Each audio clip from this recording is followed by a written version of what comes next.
So yun guys, binigyan ako ng amo ng mais, ayan. At sabi niya okay lang daw na diretso kainin to.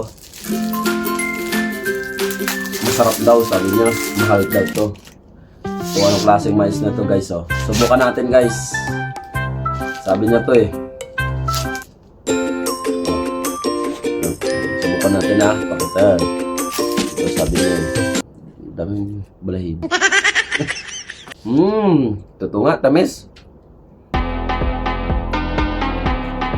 At ngayon lang din ako makakain ng mais na hilaw. Ito guys, ito. Ito ko ha. Yummy, yummy, yummy, yummy meal time. Tamis niya nga, tamis sabi Yummy, niya. yummy, yummy, yummy. Amay.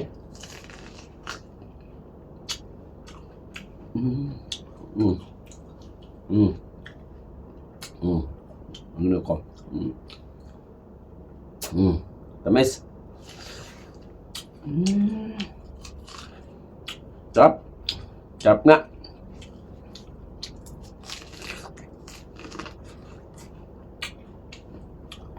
Huwag gagayahin dyan sa Pinas ha. Mga professional lamang ang gumagawa nito.